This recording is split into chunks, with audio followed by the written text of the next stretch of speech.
And I'm Nawrocki. I'm your host on Doki Doki Awesome. And I'm here in Time Out. He knows what he did. And seeing as how today is our first episode ever, I thought we should start off by paying homage to Nawrocki's carnivorous plant heritage. I'm a humanitarian.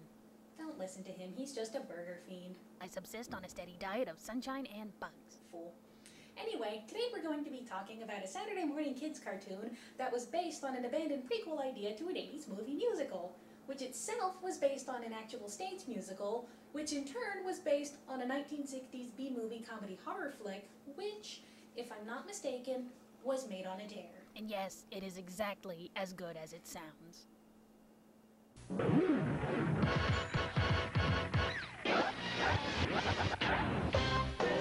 Little shop, take me to the Little Shop. Yes, the stories are true. In the early 90s, a made-for-the-youngins cartoon called Little Shop was produced, based on the movie you all know and love.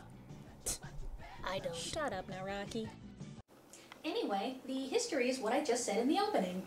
Roger Corman made a movie in 1960 called The Little Shop of Horrors, which Alan Menken and Howard Ashman made into a stage play in 1982, which Frank Oz made into a movie in 1986, where he changed the ending, and we are not discussing that.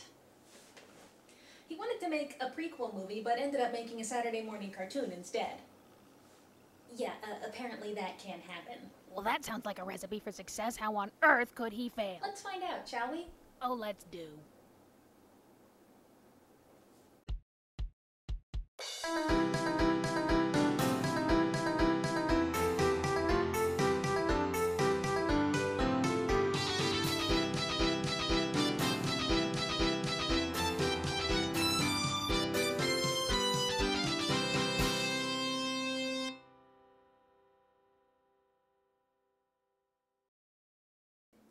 Welcome back!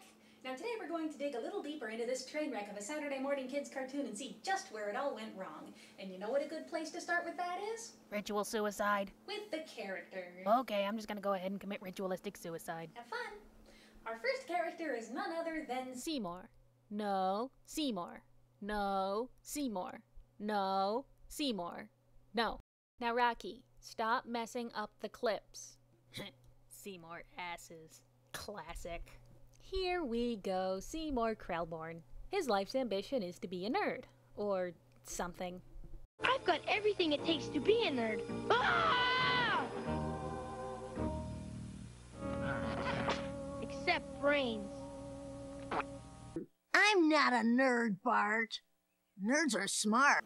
Why exactly?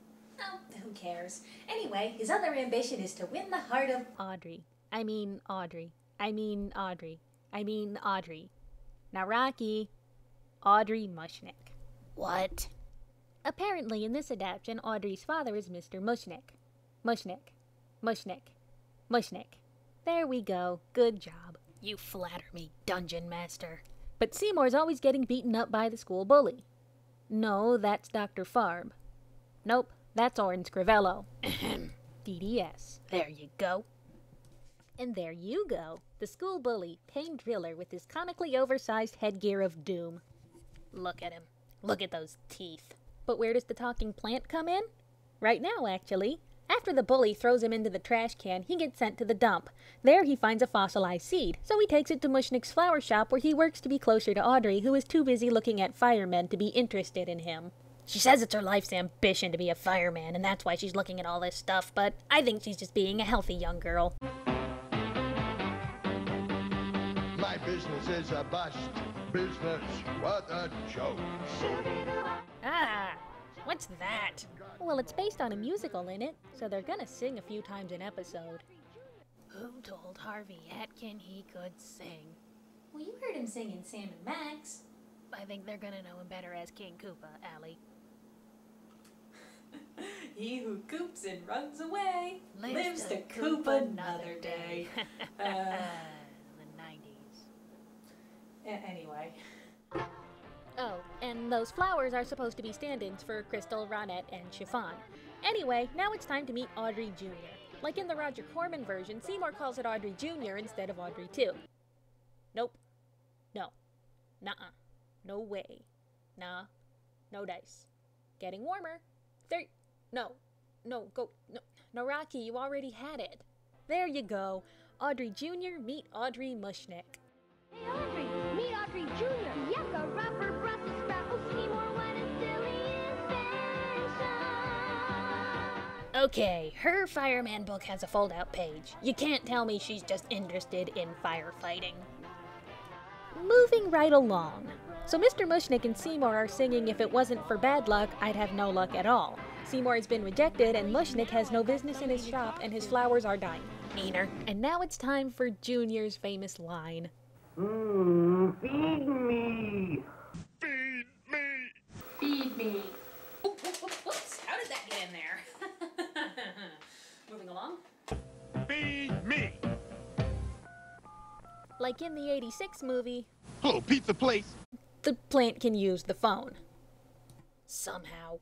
In this version, he doesn't crave human blood. Instead, he has an insatiable appetite and eats pretty much anything, so long as they can show it on network television.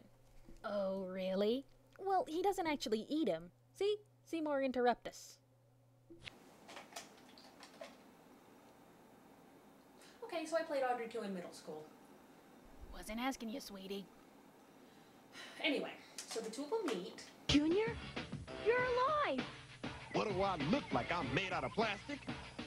But you're talking to me. Nobody ever talks to you, huh? Well, I'll talk to you, but keep it a secret.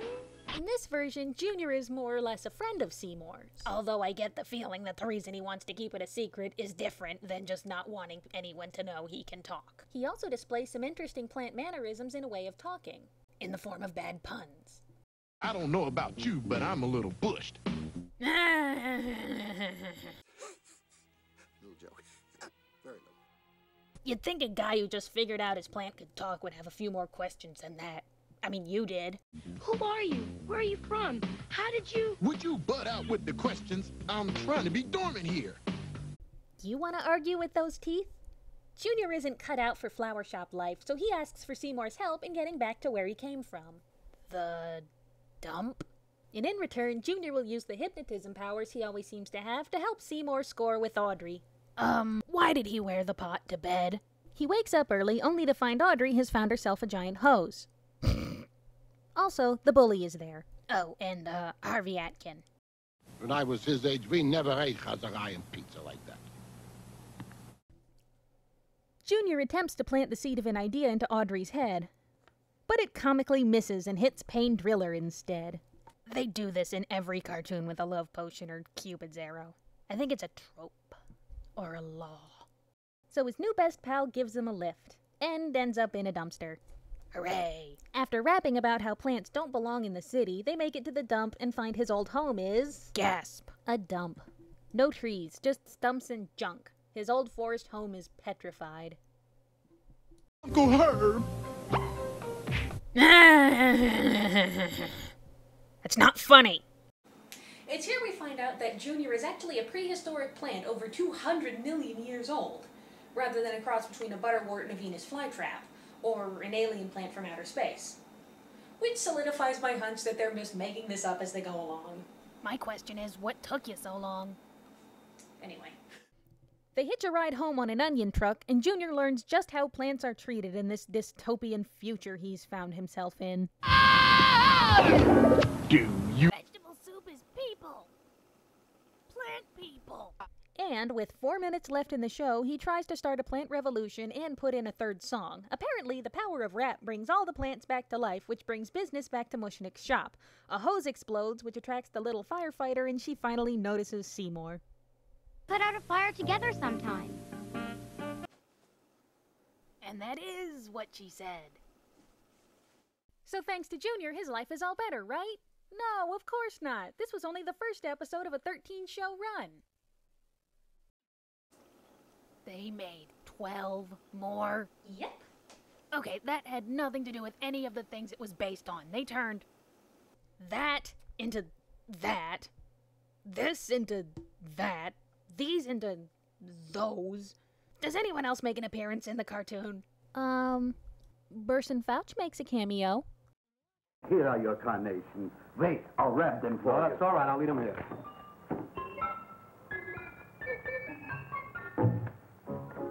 Why not? What else? Oh, great. That guy. So, what's the final verdict? Well, I've created a sliding scale measuring how bad this cartoon was using intervals relevant to the source material. And I helped. Yes, you did. We start at root canal with Dr. Scrivello, root canal with Dr. Farb, getting eaten by the plant, and watching the play performed by middle schoolers. Hey! Looks like we're resting comfortably between Dr. Farb and Eaton. Well, you tried ably performing the show and all the good bits were taken out. Well, thank you all for stopping by. Well, tune in next time. I'll still be Allie. And I'm Nawrocki. Goodbye! Bye.